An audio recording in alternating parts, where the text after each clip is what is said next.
drive bold and cold. Mohawk secret shared with care. Hit the road with confidence to spare. Mohawk Table Talk, come join the ride. The podcast that's got you auto supplied. From deals to trends and buying advice, we'll make car shopping extra nice.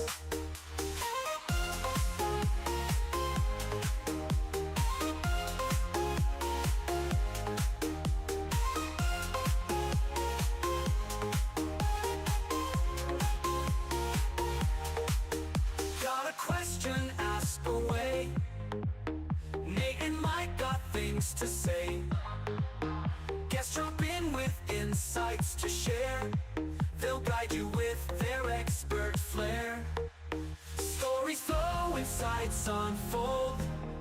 Stay ahead, drive bold and cold. Mohawk secret shared with care. Hit the road with confidence to spare. Mohawk Table Talk, come join the ride. The podcast that's We've talked about previously, in fact, when we had Sam, the service advisor, on a couple episodes ago, she talked about the UVI machines that we have in our service drive at both stores. That's a state-of-the-art electronic scanning system that the system by itself, did you know this, Justin, that it actually can measure your tread depth and tire age right from driving over that machine? I believe these are puffs of air to measure. Is that correct? It wouldn't surprise me pretty because cool. it's unbelievable. It's Yeah. unbelievable. I mean, this is like a military grade. And the reason that that's important to you is when you drive into either of our service drives, that those tire measurements and that tire age will populate right. So our service advisor will be able to see it, and we can review that with you because it's, in terms of safety, even though we're getting ready for a lot of spring and summer activities, a lot of driving, right? It's time for vacation with the family. You want to make sure you're safe, so you want to make sure you're riding on safe tires. So even though they came off last fall, doesn't necessarily mean they were new. So we want to make sure that those tires are good to go. And we do have some tire specials, which we should invite Kyle back up to talk about those, Love but specials. maybe next week. Yeah, exactly. So if you need to, if you'd like to save some money and get those new tires, make sure everybody's safe. You know, that's the thing to do. So please make sure that you service your vehicle. At least ask the experts. You're welcome to chat in or call. If you have questions about what other things should be done to your vehicle, a fresh oil change never hurts, right? Kind of get you started for the spring. Yeah. Yeah. And This is the time of year people start planning vacations, road trips. You want to be ready. that's right. Who wants to that's right. scramble at the last minute to get their car prepared? And that reminds me, road trips.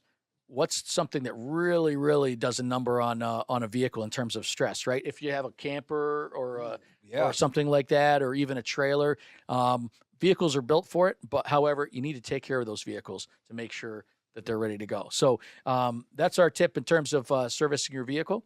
I'm just going to rattle off a couple things that are going on that I'm excited about going on here in Scotia. And if you're not familiar with where we're located, our two stores, Mohawk Honda is located in Scotia, New York, which is just west of Albany, just north of the interstate of Route 90.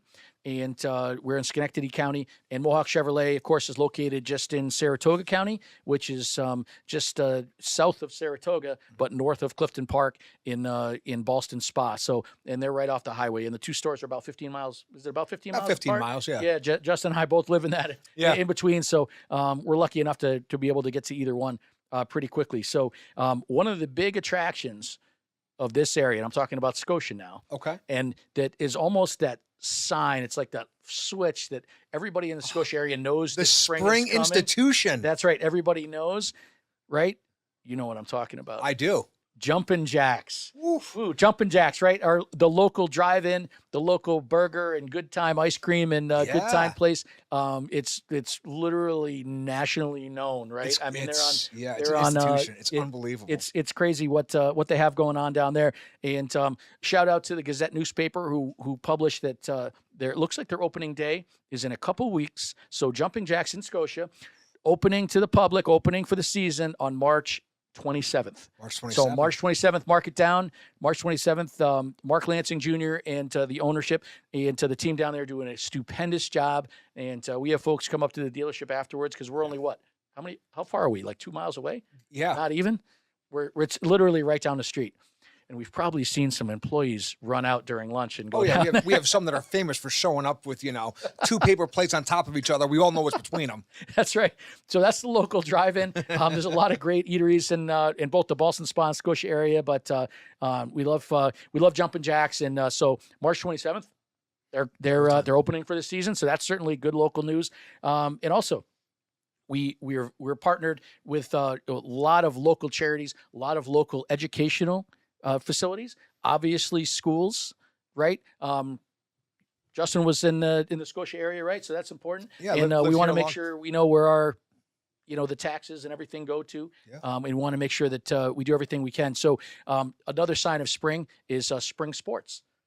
Spring sports. So Scotia Glenville school system. I'll just read this off here because it's important that we include everybody. Spring sports season kicks off next Monday. Today's Tuesday, so next Monday, 6 days from now, which is March 17th, is the first day of spring sports for Scotia Glenville. Exciting. Some of those sports that I saw that they listed on their website, check them out, are baseball, lacrosse, softball, and track. Wow. Did you do any of those when you were?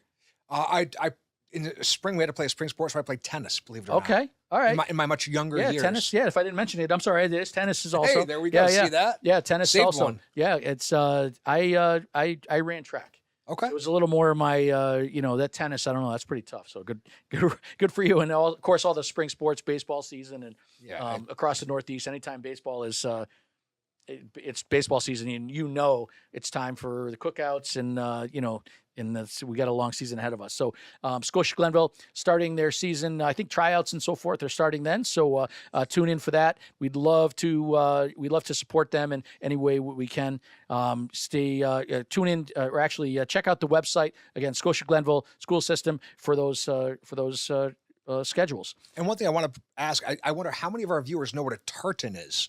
Because Scotia Glenville, their mascot is the Tartans. Really? How many people do you think know what a tartan is? That sounds like the bet you didn't know segment, because I didn't know that. Okay, see that? That's right. As we go, the more you know. That's right. Right. If you knew it, put it in the comments on that note. Anybody who's listening, whether it's a topic of just local news or when we get into our main topic of discussion, feel free to fire away questions if you're listening live, or if you're listening to the replay, put it in the comments and we'll be sure to answer you. We'll make sure Justin's on call to answer these. I'm ready. He's got all the answers. He's the answer man. One last local news note that certainly isn't minor, but last episode we had Jose Perez on the episode, and Justin wasn't here, but Jose was, and he was here with Nate and I, and he was talking about the Mohawk Madness basketball tournament that was held on the 9th, March 9th, which was 2 days ago on Sunday at the Schenectady County Boys and Girls Club.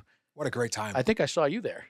I saw you there as well. That's right. We were there. And not to date ourselves, but we may have tilted the age average a little bit higher than what it was. Yeah, I mean, we were twice the age of the average player. That's right. Exciting and depressing all at the same time. Yeah. But we had fun. It was for a great cause. The good news is we did that not just to generate some camaraderie and some support for the local Boys and Girls Club. And again, Jose was really at the tip of the spear with this. He put on a great event, and there was believe the money raised was almost $2,000. I think it was 2,000. Yeah, event. It was 2,000 even. Wow. So congratulations to the Boys and Girls Club who received benefit of that. Yeah. As one of the participants in a Mohawk Auto Group team member. We're super proud, and we look forward to doing similar things in the future, both for them and local charities. So. Boy, that was some competition though. It did. Justin was there. It got a little serious at one point, right? Yeah, there was some chirping. There was even like some people picking up full court. We had so many overtimes we forgot like how overtime works. We just started hitting buttons on the clock. Right, it was real interesting. Right. It was pretty fun though. It was a neat event. We've had a number of episodes where we talked to not just Jeff, who is of course the owner, dealer principal at Mohawk Honda, but over decades, the evolution of the auto industry, not just the cars themselves, but the way in which people service them and the way in which people buy them. My stance on it is I feel like the business is evolving faster now. Like the change is faster. Like every year we see significant change, where maybe in the past it took a few years to see the same level of change. But it was really, really pretty neat. So one of the things that we want to talk about, we had our company meeting this morning here at Honda, and we brought up a couple topics that it's very important as for the team to kind of understand what's going on outside of Mohawk Honda in the auto world. And one of the things that Nate and I discussed previously was Mohawk Auto Group and most of the dealers' stance on the regulations that the state is putting on new car dealers for retailing electric vehicles, right? Tough standard to meet. It really is. And, I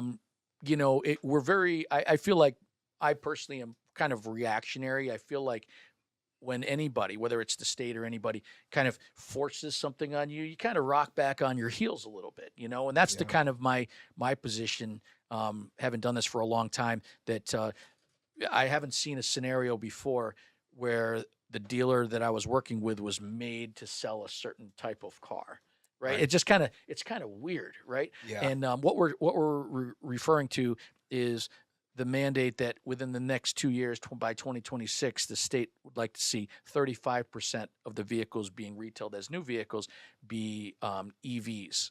So right now, the penetration for EVs is less than 10%. Yeah. So that's a significant increase, which you can see what would have to happen there is there would have to be regulation, and really that the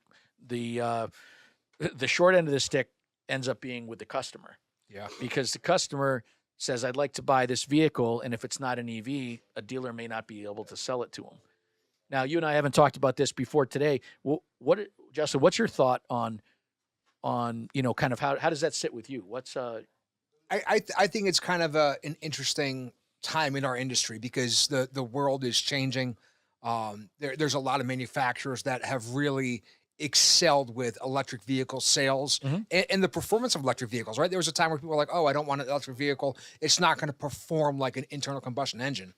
And now you got electric vehicles that do 0 to 60 in under 2 seconds and are 200 miles an hour. Or you can have ones that'll have 400-mile range. So as this segment grows, I think it's interesting technology. But the thing that goes along with that technology is support. And when I say support, I mean infrastructure. Because the infrastructure to drive an electric vehicle is much different than that required to drive an internal combustion engine. Right. We've built gas stations across the country for 100 years. Yeah. That's been the thing since they came out with the Model A and the Model T. They had to get fuel. And how are we going to get to an EV infrastructure in a matter of almost no time, right? In a matter of a year, 2 years. It seems almost unrealistic. Yeah, I think long term, I think it's a great goal, right? To reduce our carbon footprint, to reduce the amount of fossil fuels that we're burning. Like, I think it's a noble cause. I also think it has to be a goal that is actually planned out and has attainable checkpoints along the way, not just, hey, this is what we're doing. Here's the finish line. It's in 2 years, right? But we've done no preparation to get here. Yeah, that makes sense to me. And I think my reaction is I think it's the deadlines that are mainly kind of rubbing the public maybe a certain way. If I were a consumer, which I am, but if I were a consumer specific to, say, buying a car at Mohawk Honda, and you're told that you can't buy a certain type of vehicle because the dealer has to sell a certain other kind of vehicle, that would be a little weird. I'm not sure how I would feel if it was a non-automotive purchase.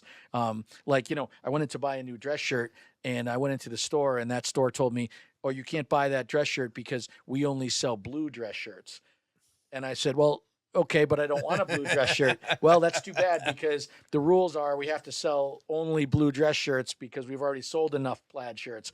Yeah. And I'd be very confused, right? Or I'll probably not buy the shirt. Right. Which for a lot of folks when it comes to vehicles, that's not really an option. I mean, you have to have a vehicle, and that would be pretty tough. So that's a little silly analogy, but that's kind of what we're talking about here.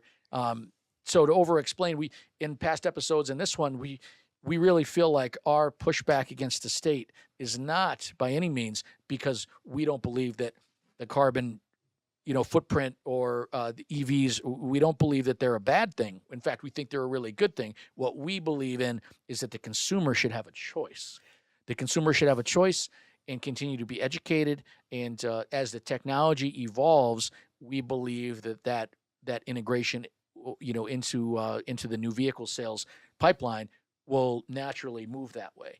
Yeah. But to set a deadline and say this is the time when you have to do it, especially a very short-term deadline, doesn't seem to sit with folks, especially when it's your hard-earned money that you're spending.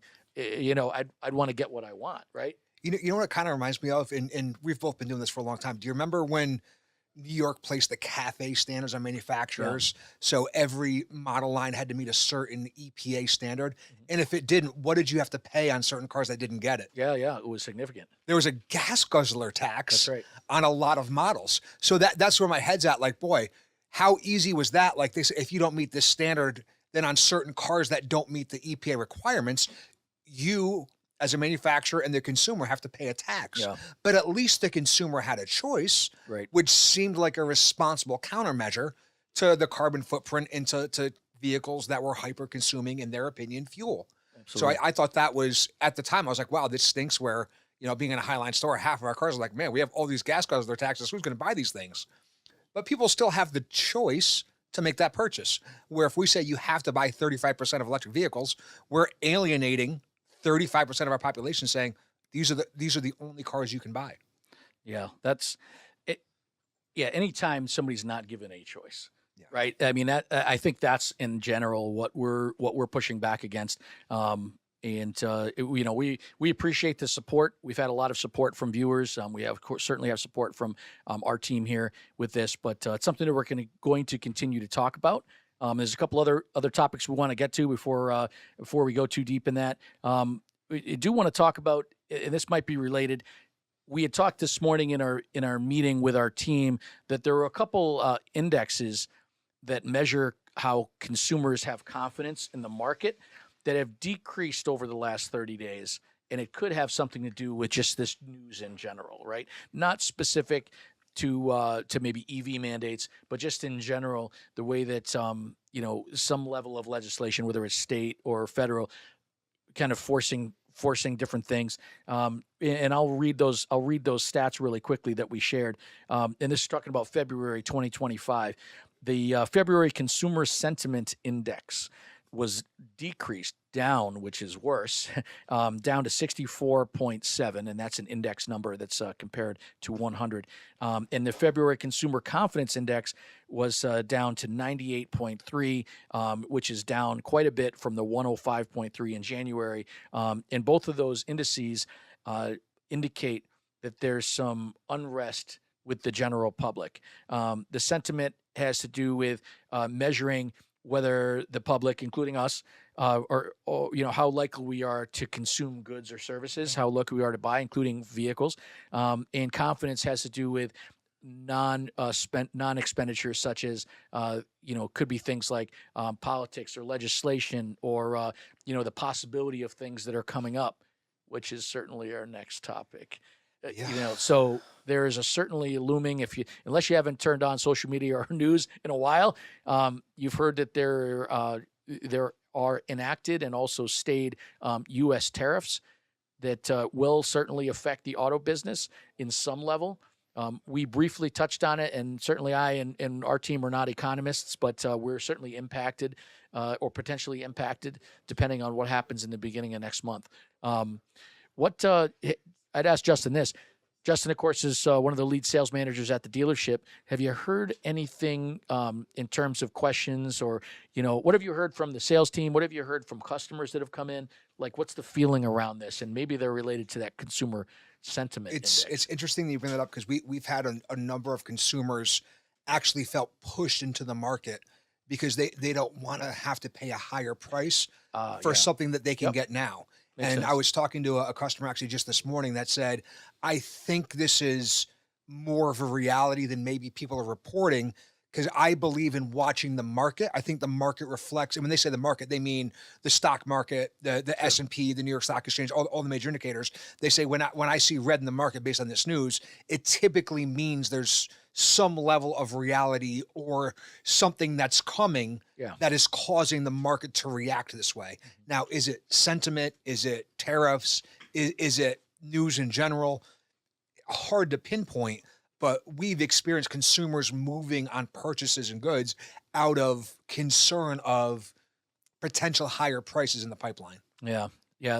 That makes a lot of sense. Anything that's a significant change, especially as we're referring to a possible increase. It certainly would put somebody in to maybe make a decision that they may not make so quickly. Which, as the auto business, as Mohawk Auto Group, we're certainly with you. We certainly empathize and sympathize. Yeah. So we're going to continue to report what we know in terms of how that will affect us on ground level. So if you're a current customer or partner, Mohawk Auto Group, whether it's Honda or Chevrolet, what matters is what the impact is on you, right, and on us, and how that affects your ownership of your current vehicle. So we'll continue to report that, and Justin certainly has a good handle on what's happening, out there in the showroom and so forth. So it's certainly something to watch. There certainly is a possibility that that there could be an exemption, and that's relatively. It's not a prediction by any means, but it's a possibility. And by exemption, we mean it is possible that it could be ruled that the auto imports, whether that's parts or vehicles or possibly both, are exempt from tariffs rather. But we will see what happens. I believe there's a bit of a line in the sand, or a loose line, on April 2nd, as most of us know if you've been following the news. So we will be back to you before then to get some more. Any more reports that we have. Certainly next week we'll update this segment, but it's certainly interesting. What I know is, how do you feel that the mood of the staff is in general surrounding this, or the market? I would say the mood of the staff in general is very positive. Obviously, people, when they looked at their 401ks this morning or their investment accounts, they maybe weren't quite as optimistic. But this isn't anything that we haven't experienced before. The market is a fluid thing. We've been very lucky the past 5 years, anybody that's in the market, as far as, the gains we've experienced. So anytime there is any sort of news that can be portrayed as negative, there's some natural pullback. But I think generally, people are still optimistic, is a word I like to use. But I think there's right now some caution to that optimism just based on uncertainty. Yeah, I agree. And I'm as we measure consumer sentiment, which is almost like they should say feelings, because that's what it is. That's what that index represents. There's always a significant dip when there's any type of event or news that is, even if it's uncertain, whether it's positive or negative, or it could be negative, but you're not sure it's going to happen, which makes sense, right? You probably just freeze before you make a move if there's something that could be in the future. So we'll certainly continue to report on that. As a guest, to shift gears a little bit, and certainly that's just newsworthy in terms of the tariffs and what's going on in the business. We'll continue to report that every week for sure. It's important to us, so it's hopefully it's important to you. We're going to shift a little bit, have a little fun. Okay. If you've tuned into prior podcasts, one of the things Nate and I like to do with our guest, which even though he's my co-host today, but also a guest, I'm going to hit Justin with my version of this or that. And this or that is where, I give you two options, and you as quickly as you can, you choose one of the two. And if we think it's kind of a weird choice, we'll ask you why. So I'll give you a couple warm-ups. So right, I get with this or I can get with that. That's right. So I'll give you a couple warm-ups, some obvious ones that, are non-car related, and then we'll get into the car related ones. Okay. There's not a ton here, but we'll just have a little fun with it. I like it. So let me ask you, Justin, and this is just Justin chiming in on his own personal strictly choices. Opinion, no facts here, folks. That's right. So just a couple warm-ups. Ready? Yes. This or that. Coke or Pepsi? Pepsi. Mac or PC? PC. PC. We have a round of applause in the background. From the technical guys. There's a long story about that, but we're not going to get into it. I was literally tar and feathered into getting an iPhone when I was working here because I was the reason all of our manager chats were green. Yeah, that's true. That's true. Now everybody IT in the background. That's right. Everybody listening has been in a group chat where there's no, you're missing one of the iOSs in it, anyway. So that's the way that works. So we'll just do a few here just to, and I've known Justin for a number of years, so I think I know most of these answers, but I'll see if I guess right on most of these. Okay. These are the real this or that. Better pet, cats or dogs? Dogs. Oh, I knew that. On that same note, better smartphone operating system, Apple or Android? Android. Android, he said. Android, he said. All right, next one. Better vacation spot, mountains or beaches? Mountains. Okay. All right. So a little bit, not the beach, not the sandy. Okay. No, all right. I show up white, I leave red, and then it peels off. It's terrible. It's not good for anybody. Yeah. Like a snake shedding its skin. That doesn't sound great. All right, we got a few more. Better season, spring or fall? Ooh, definitely fall. Okay. We're coming into spring, I love spring, but something about fall golf, the changing leaves, the crisp air. I love it. That's true. That's true. This next one would be tough for me to answer, but it's this or that. It's not a third. Better New York baseball team, Yankees or Mets? Oh, is there a third option? No, there's no. We'll go with Mets because they signed Soto. Okay. And the Yankees just lost Cole. New York Mets. All right, maybe a couple car things in here. We are car guys.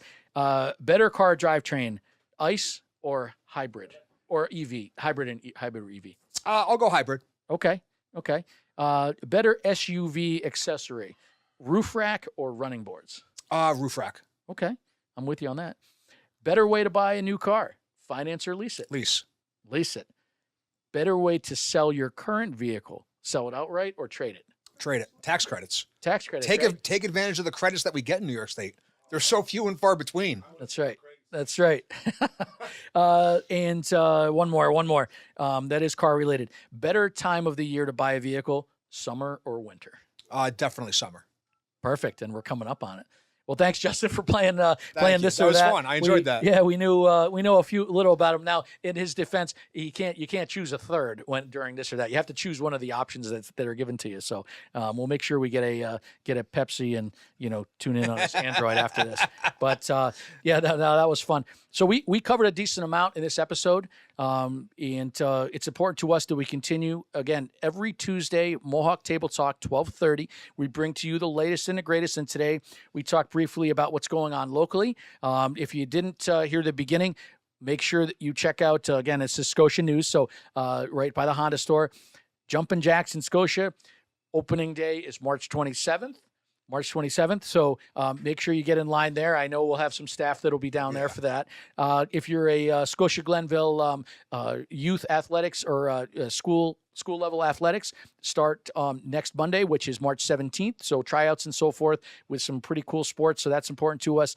Huge shout out again to Jose Perez, one of our lead sales consultants. He did a great job. It done. Did a great job with the Mohawk Madness tourney at the Boys and Girls Club in Schenectady this past weekend. Raised over $2,000. Raised $2,000 for their benefit. That was a huge deal. And then lastly, we talked about some car biz stuff, specifically as it relates to consumer sentiment and the possible tariffs and what that means to the auto business and you. So we will be sure to update those. We appreciate all the viewers. Thanks for tuning in. Whether it's Facebook, Spotify, YouTube, or your choice of where you get your podcasts. This is Mohawk Table Talk. My name is Mike. My guest is Justin, and Nate and I will be back. We'll be back next week to bring you the latest and greatest, and we hope to see you then. I can't believe you didn't know about the tartans. That's right. I didn't know about the tartans. I wonder if the chat knew. They might. Tartans, folks.